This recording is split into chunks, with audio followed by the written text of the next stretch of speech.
Welcome back to my channel. Always so happy to find you here.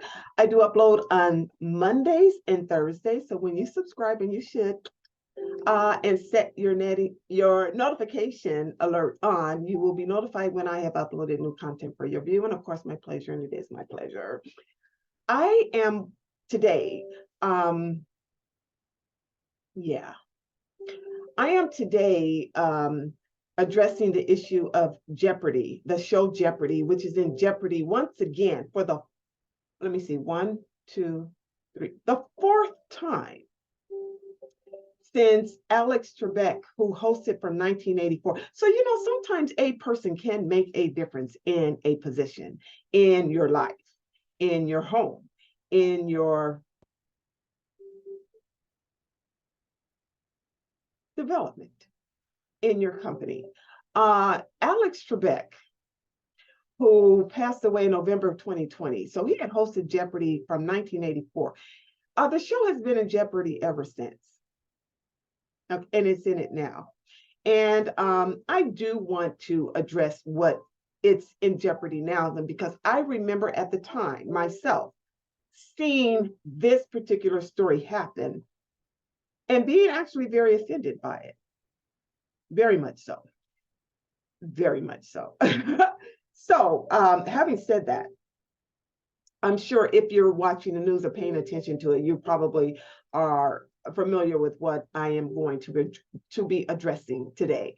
But just for your helpful information, as I am always pleased to do, I will drop in the description box three things. I will drop in the Wikipedia reference.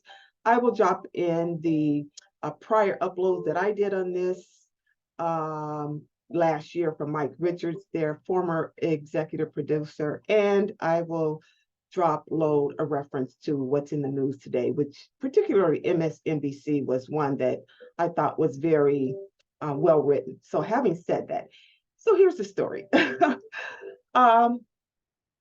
Last year, so let me give you just a little backdrop, and I put it in the video link that I will post to this, which I did last year. I'm a kid who grew up on Jeopardy all my life. We would watch it, and actually we would spar our knowledge. Now we would spar just to see who could guess the right answer, who would know the right answer. And my parents, and particularly my grandfather, when I became a teenager, would love to see if I got the answers right. And boy, he was just so proud when I did. And he would say, "You should go on this show." And I was like, "There's no way I could ever. I'm not that smart." And I know I'm not, but we used to get a kick out of it. And so I grew up on Jeopardy. It was a habit. I knew when it would come on. I knew Wheel of Fortune would follow it, and Monday through Friday, 7 o'clock, I would watch it, and then 7:30. It was a habit. And I enjoyed the habit. I rarely missed. I never broke that habit. Didn't catch every show, but it was routine for me to have it on if I was home to have it on. Not anymore. Last year during the championship, and I was going to pull the three people's name who was in the championship, but you know what? I decided not to say their name because they couldn't say this person's name. So here's the story. Last year during the championship, there was a question by co-host Ken Jennings, who was a winning champion many times before. And the question was something like, she's the first Black female Supreme Court justice. And they all just stood there. And I was shocked. I was like, come on, this is the championship. They were at the point where all the other champions had knocked out. So they weren't in the quarter. This was the final of the final, I believe. And they didn't even know her name. Her name is Kajani Brown-Jackson. Okay. It was bothersome to me. The reason it was so bothersome was at that time, Kajani Brown-Jackson was, I believe, recently nominated and was going through confirmation. So she was all the news. She was making history. It's the first Black female Supreme Court justice. You know nothing about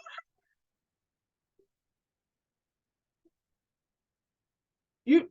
You know nothing. She's Kajani Brown Jackson.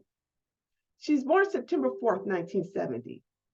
She has two children with her surgeon husband, Patrick Jackson. She's been a judge for most of her adult life. Now, I am not a Jeopardy, any type level contestant, any level. And I know that off the top of my head. Even now, you can ask me that and I would know. Why didn't you know that? See, this is the thing. This was bothersome to me because those types of oversights are often overlooked as just not knowing. But the true meaning beneath that oversight is just not caring to know. And therein is the problem. I vowed at that time I would never watch Jeopardy again. Me, a person who grew up on it and watched it, I would never watch it again, and I haven't. Now, I was reaching to the phone to call my mom. By the time I got to the phone was ringing and it said, "Mom." I knew why she was calling. I knew she saw it too. I knew she was offended. I answered the phone and she said, "Did you see that?" And I said, "Yeah." She said, "Can you?" Yes. I said, "Mom." I said, "Mom." She said, "Should be ashamed of themselves." I said, "I know." I thought I was comforting my mom.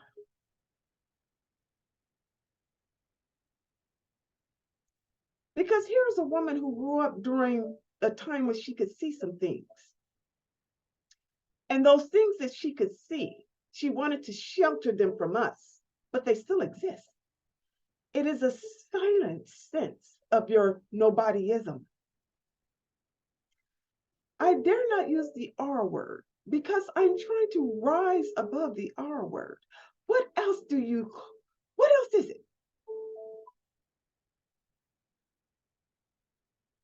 The lack of recognition, the oversight, the I don't see you, the nobodyism. Just a couple of months before her confirmation, I won't even repeat that, it's just too much. At any rate,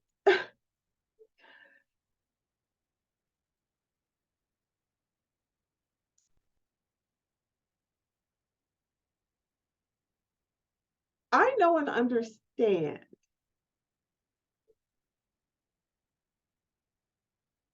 that what I call race differentials, because I can't even use the R word, race differentials come from a lack of knowledge. But we're on Jeopardy. You're supposedly the smartest people ever, for goodness sake. This is happening now.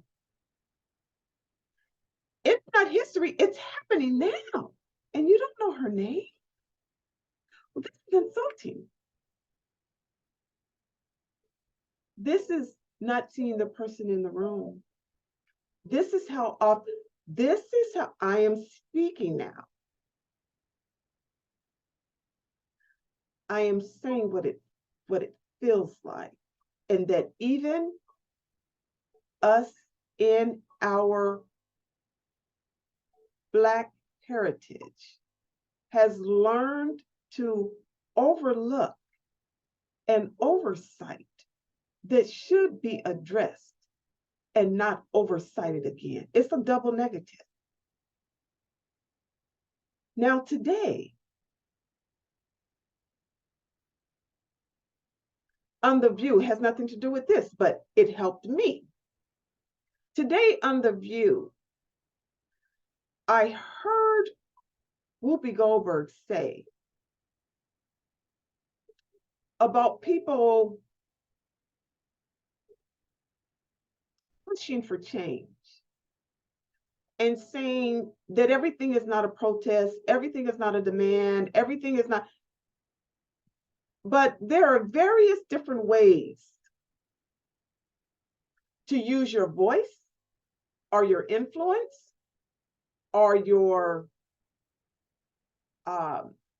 demand, your protest. There's various different ways to do that. And when she said that, and she said, because you don't know behind the scenes how that is going to help the situation that you are entangled with or by. When she said that, that helped me towards this talk, because here I am a year ago saying that the only thing I'm going to do, I'm just not going to watch this show anymore. It wasn't the show, it was the contestants. But to me, it reflected a part of our experience that continues to be obscured by an oversight that is just those people who did it. No, it is the way of the Americas. Okay, it is the way. And so, having said that, I thought, what does it matter? I'm not going to watch. Well, I guess it does, because what's prompting this talk is now it's in the news all these months later. MSNBC, CNN, all of them are talking about that happened back then. Now, so to what Whoopi was saying, you don't know what your little, or not little, what your action can turn into. You just know that your inaction is nothing. And that reminded me of what my grandfather used to say. My grandfather used to say, action, you never know how it might turn out, but inaction, you do know how it would turn out, and it is nothing, because there's inaction. You want to do something, you think people can just understand your mind that you're thinking of doing anything. You have to take the action towards it. You have to make the call. You have to send the email. You have to do whatever it is that you're wanting or thinking to do to get the action. You can't be in inaction is inertia. And I'm saying this, I won't even say carefully, but I'll say it gingerly, because it's very difficult for me, a person whose semi-life work has been a fair balance sheet of humanity, a recognition of individuals as to who we are as a person. And it's hard for me to think, even now, that there is a difference based on a color. I can't do it. I need to insist there's a better person beneath that. So when I saw that, I thought, here we are with the nobodyism again. This person has the most important job in our nation. You don't know her name? Come on. That's unacceptable and inexcusable. And so now this is me talking. I think everybody needs to have a friend, not someone you work with, not someone you bump into while you're shopping, but a friend to help you see, know, and understand another person that's not like you, and in particular, a Black person. And not get your views from the media or the news or some written source. If you want to get to know a person, you got to get to know a person. You need to spend time with them. You need to understand their richness, their culture, their soul, their mindset, their invitation to you. Because after all, we have always done that. As a Black people, we have always been the one who's done that. We had to get to know others. We had to get to learn others and didn't mind doing it. I want to know you. I want to know you. And I want you to know me. So say my name. You know who I am. Sheri Lewis, and I speak truth. And I love you. I love Sheri Lewis, and I speak truth. Please subscribe. I love you. Okay. I'm not mad at Jeopardy anymore. They ain't enough Jeopardy of their own. I'm gonna see what happened though. Okay. See what happened. I don't want trouble for people. But I do want, if there is trouble, to promote an understanding as to why that trouble exists and not obscure it, not oversight it. Because when you overlook a wrong that you did, you only double jeopardy. And who wants that? And I love you. Bye. Don't forget to subscribe, subscribe, subscribe. I love you. Bye. Bye.